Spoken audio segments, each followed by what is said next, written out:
everyone. Jeff again. This is the second video that I'm recording today. That's why I'm wearing the same shirt.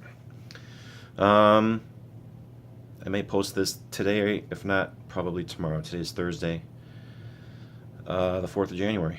So, yeah. All the Christmas stuff has been put away. Everything has been basically turned back to normal. New Year's come and gone, so now we're back stuck with the cold, hard month of January. But we have records to keep us warm, don't we? You know it. This is the third installment in my top 100 albums list.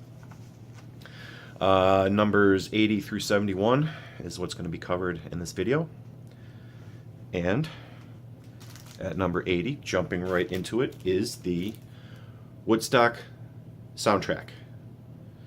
This is a triple album, and actually there was a Woodstock 2 set that was a double album that was released later on, which I also have in my collection, but I picked this one because this is the original.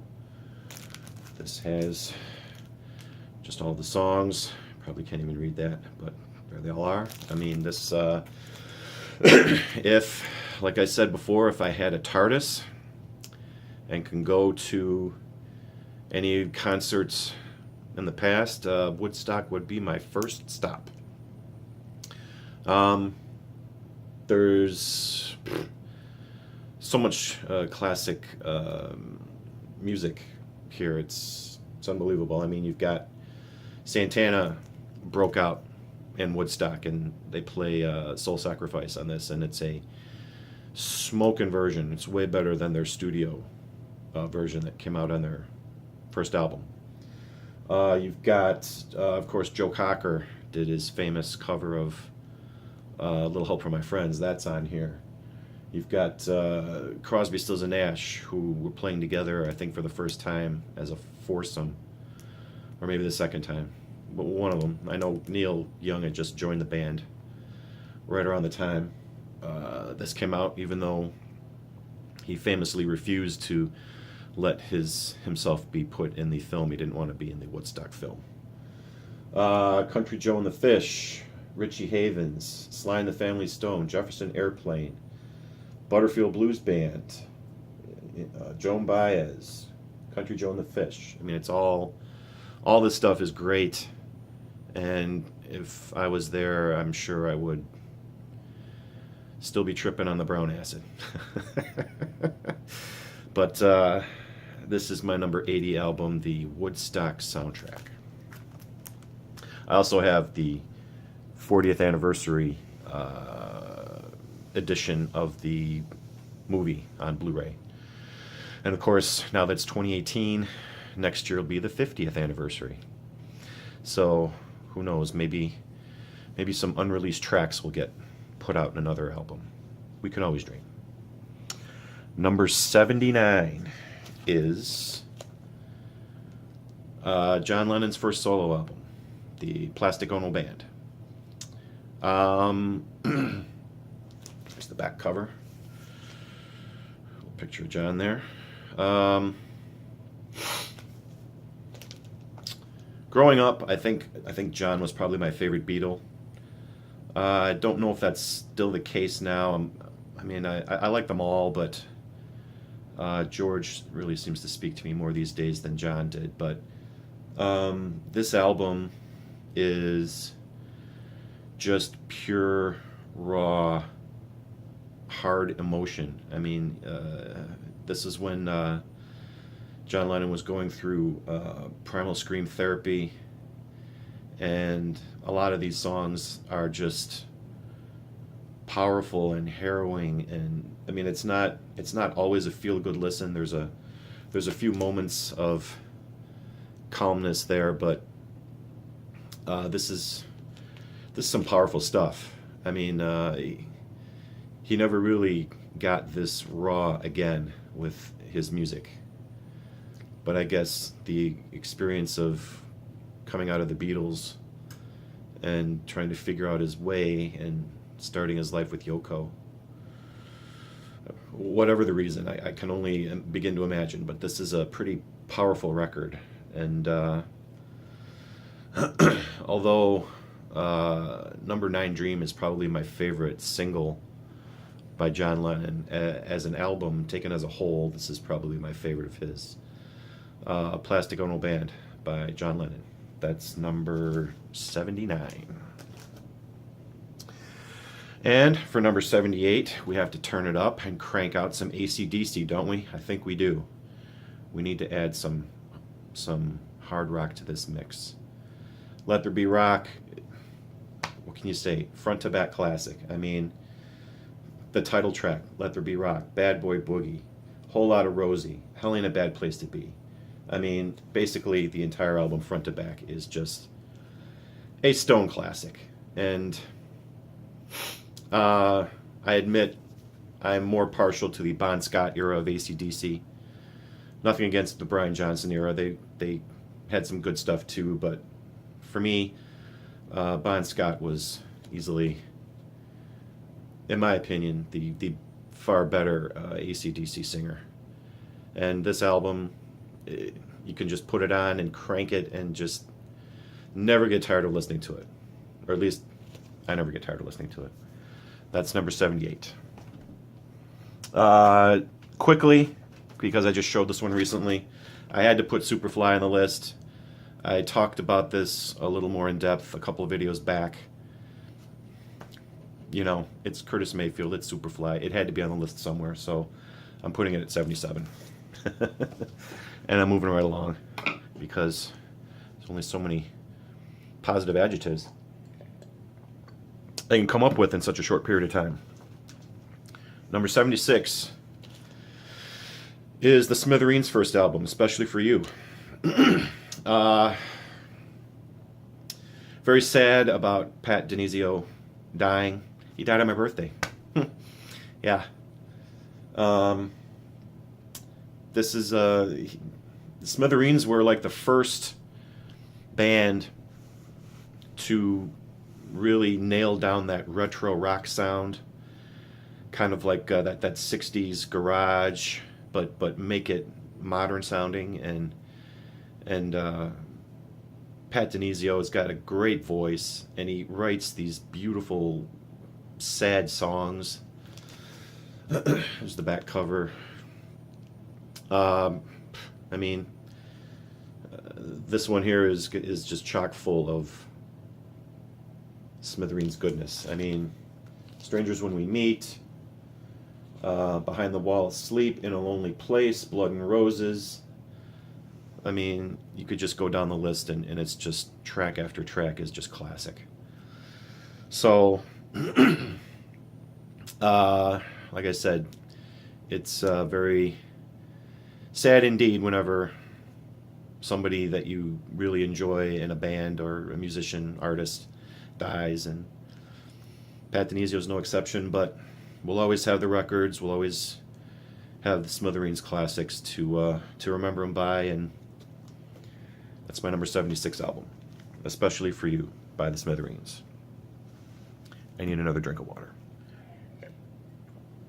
Sorry about that. Okay.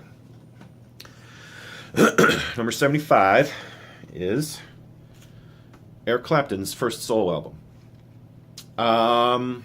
Not to give away spoilers, but at some point in the future, you're going to see Delaney and Bonnie on my list. And the reason I bring up them two and their group is that they are all over this album. In fact, Delaney Bramlett co-wrote a couple songs on here. I think especially Let It Rain was the big hit that he co-wrote. And this is basically the Delaney and Bonnie and Friends band. Yeah, and this album, unlike a lot of Eric Clapton albums that came after, this one has a lot of energy to it. It has a lot of pop. You know what I mean? Like, it's not laid back.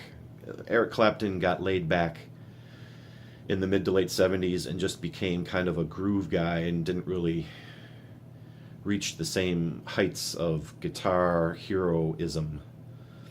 But in this album, he does all that in droves. And he covers After Midnight. Let It Rain, like I said, is on here.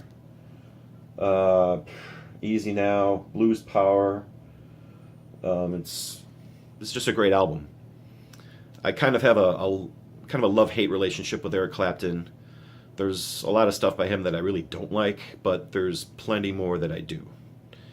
And in terms of his solo albums, his first one, self-titled Eric Clapton, which is my number 75, is a pretty good album.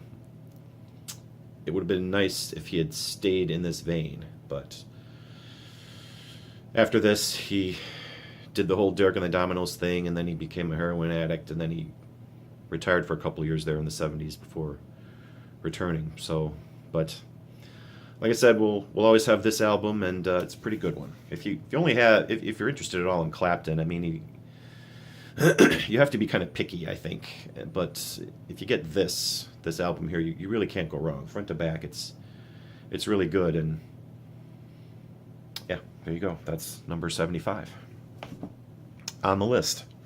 Number 74 is not in the best shape, but it's Joe Jackson, Night and Day. I'm a big fan of Joe Jackson. I was gonna go with, his first album, Look Sharp, or even I'm the Man, which came out not too long after. There's a couple other albums that are probably worthy of top 100 status, but really this one, all around, is really my favorite, and I think it's his best. This is just the back cover here. Steppin' Out is on this one. That was his big hit, his big chart hit. But really, the whole, pretty much the whole album is great. I mean, it's got, I'm sure that it's a gatefold as well. There we go. There's the Joe Jackson Band, circa 1982, when they made this album. Another World leads off this album. It's great. That goes into Chinatown, TV Age, Target, Steppin' Out. That's side one. It's a classic. You can just put it on and just listen and be happy. And of course, side two is just as good. So, for my money, while all the other albums I mentioned are great, don't get me wrong, I'm not putting those down by picking this one, but for in terms of list purposes, I went with Night and Day by Joe Jackson. That is number 74. Okay. Number 73 is almost another no-brainer. Prince, Purple Rain. Almost like with Thriller, I would think that Purple Rain or almost any Prince album would end up on best of lists for any kind of regard in that, in the rock era. I'm starting to babble here. When this was new, I wasn't a huge Prince fan. It seemed like, even though I know it's not true, it seemed like Prince's music was almost a little too girly for me, and it just didn't seem like it was my thing. But the older I got, once I got those strange notions out of my head and actually listened to the music, it's pretty dang good. This is of course, it's a shame that he died as well.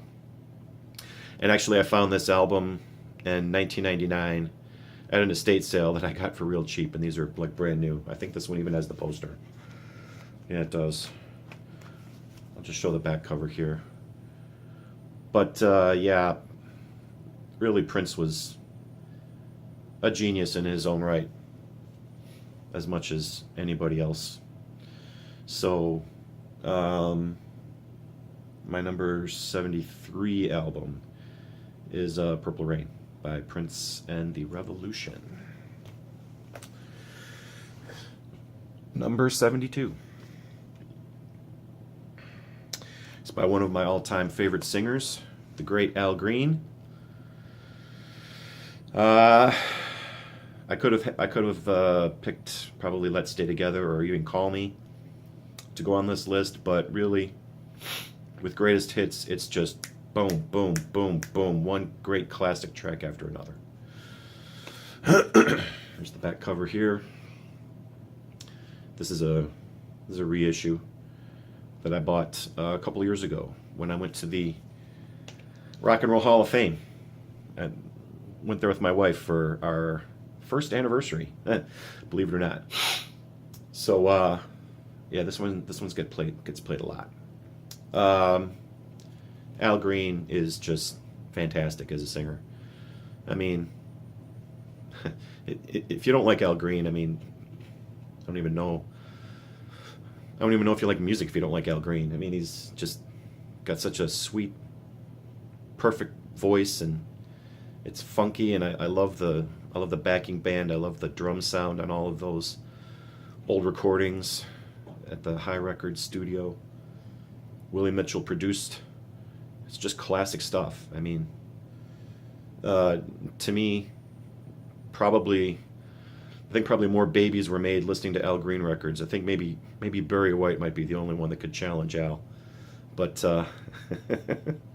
this is great stuff. So number 72 on this list is Al Green's greatest hits. This should be in everyone's collection.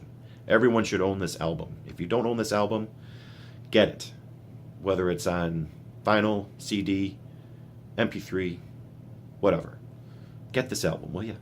It's perfect. It's a perfect album. Okay. One more to go.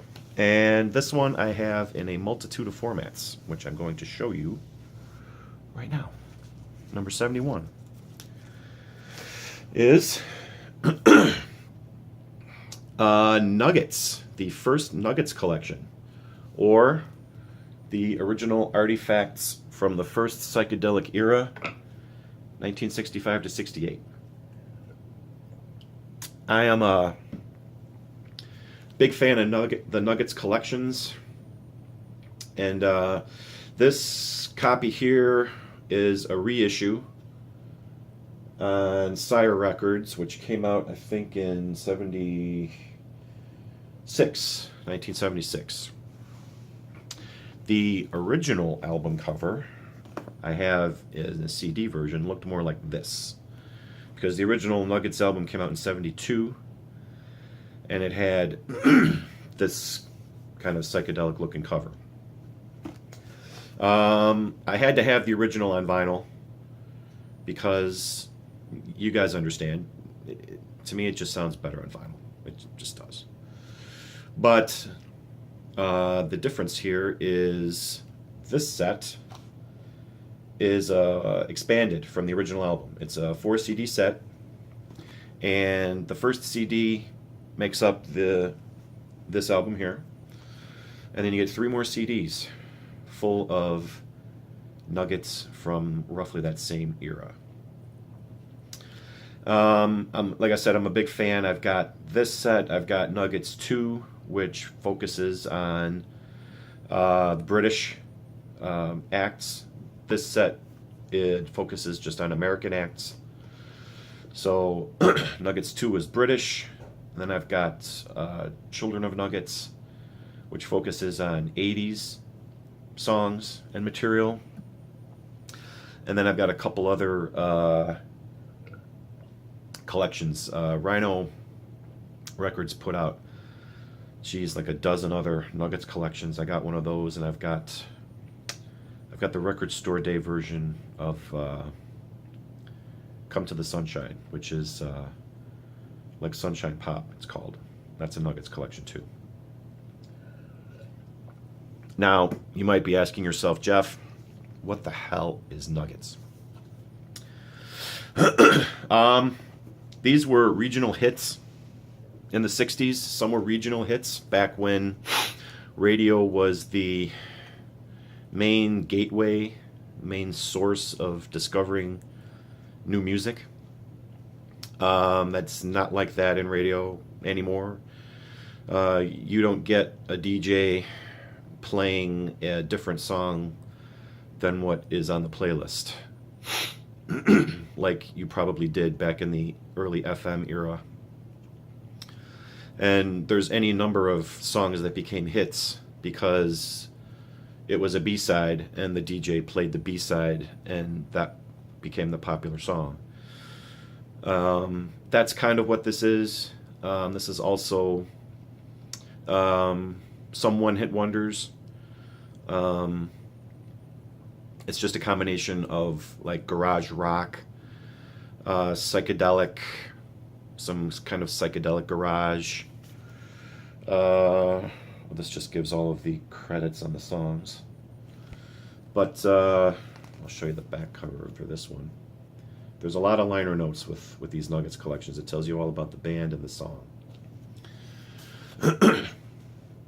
But there is really a lot of good music on these collections. Really, this first one, if you're ever thinking about trying one of these out, try out the first collection. Let's see. Dirty Water is on this one. I don't know if you ever heard of that song by the Standells. Lies by the Knickerbockers, which sounds almost just like a Beatles song, which is probably why it became a hit. I imagine a lot of people probably thought it was a Beatles song, so check that one out. That's a good one. There's Sugar and Spice by the Crying Shames. The original version of Hey Joe before Jimi Hendrix covered it is on here. It's just collections of, like I said, songs that may have been hits in one city that didn't go national. One-hit wonders, garage bands, psychedelic bands. Yeah, it's just a great segment of rock music that kind of got lost. And when the original Nuggets came out, it put a much bigger spotlight on them and hopefully made them a little more famous. But like I said, I'm a big fan of Nuggets, and it is my number 71 album. So there you go. We are 22 and a half minutes out. Thank you for watching. Hope you're enjoying this this series as much as I'm enjoying making these videos. And I will talk to you guys again soon. Take care, everyone. Peace.